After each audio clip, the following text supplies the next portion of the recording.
अलग अलग तरह की बंदूकों का अलग अलग तरह का मैकेनिज्म होता है, पर सभी बंदूकें एक ही बेसिक प्रिंसिपल पर काम करती हैं।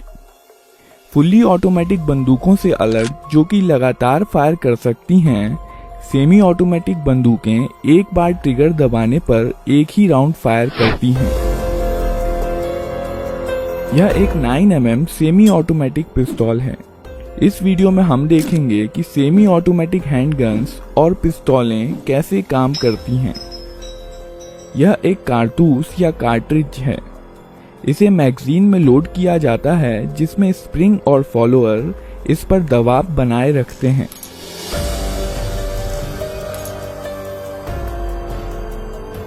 मैगजीन का डिजाइन कुछ इस प्रकार का होता है कि कारतूस आगे स्लाइड होकर ही बाहर आ सकता है। इस मैगजीन को बंदूक में रखा जाता है।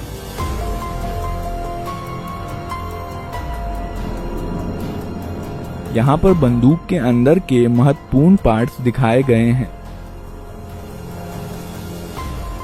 बंदूक को पहली बार फायर करने के लिए रिकॉइल स्प्रिंग के अगेंस्ट स्लाइडर को हाथ से पीछे खींचा जाता है। इसके कारण कई चीजें एक साथ होती हैं, जिन्हें हम एक एक करके देखेंगे। स्लाइडर के मूवमेंट के कारण हैमर पीछे आता है। यह हैमर स्ट्रट के जरिए मेन स्प्रिंग से जुड़ा होता है और इसलिए मेन स्प्रिंग को दबा देता है।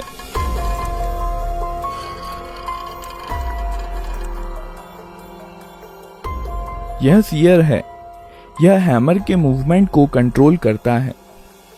जब स्लाइडर पीछे जाता है, तब सीयर लीफ स्प्रिंग के दबाव में हैमर के साथ एंगेज हो जाता है और हैमर को वापस जाने से रोकता है।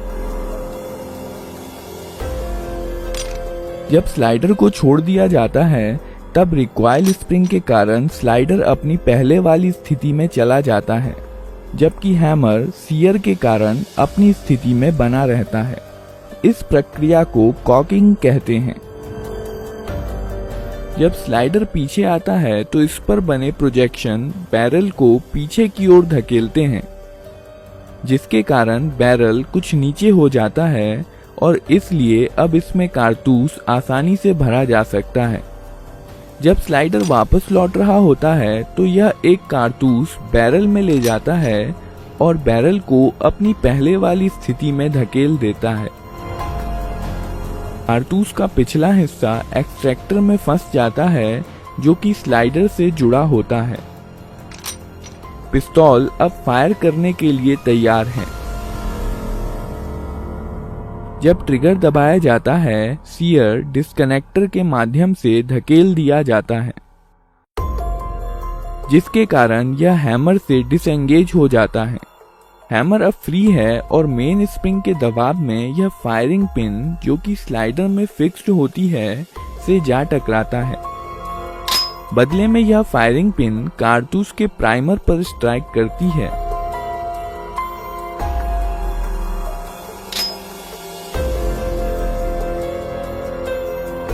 प्राइमर में इम्पैक्ट सेंसिटिव एक्सप्लोजिव होता है, जो फायरिंग पिन के टकराने की वजह से जल जाता है। इसके कारण कारतूस में रखे पाउडर में आग लग जाती है, जिसकी वजह से बहुत सारी गैसेस पैदा होती हैं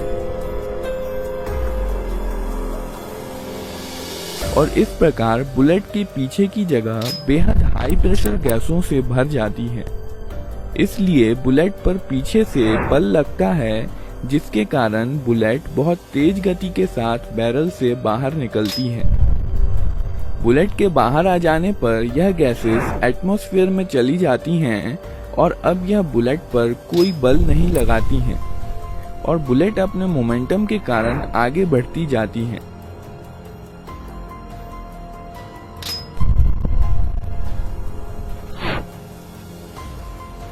बैरल में कुछ लकीरें और खांचे बने होते हैं, जो आगे बढ़ते समय बुलेट को स्थिरता के लिए घुमा देते हैं। यह गैसें बंदूक पर भी समान और विपरीत बल लगाती हैं, पर चूंकि बंदूक काफी भारी होती है, इसलिए इसका एक्सेलरेशन बुलेट के मुकाबले काफी कम होता है और इसलिए यह पीछे की तरफ ज्यादा गति प्राप्त नहीं कर पाती। विस्फोट की कुछ एनर्जी स्लाइडर को पीछे धकेलने में इस्तेमाल हो जाती है।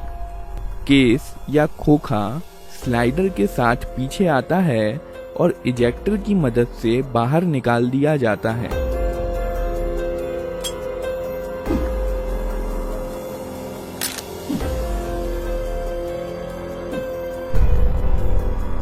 साथ ही साथ स्लाइडर हैमर को पीछे धकेलता है और बंदूक को अपने आप रिलोड भी कर देता है। और अब बंदूक अगला राउंड फायर करने के लिए तैयार है। ट्रिगर दबाने पर सीधे सीयर पर धक्का नहीं लगता है, सीयर डिस्कनेक्टर की मदद से धकेला जाता है। जब स्लाइडर पीछे की तरफ जाता है तो इस पर बने स्लॉट की मदद से यह डिस्कनेक्टर को नीचे की तरफ खिसका देता है।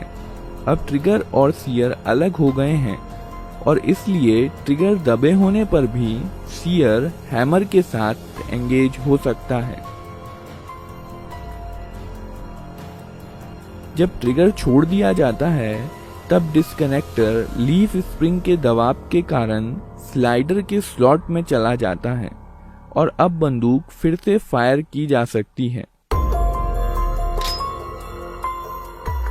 ग्रिप सेफ्टी बंदूक को अपने आप फायर करने से रोकती है। जब बंदूक को हाथ से पकड़ लिया जाता है तभी ट्रिगर डिस्कनेक्टर के जरिए सीयर को मूव कर सकता है।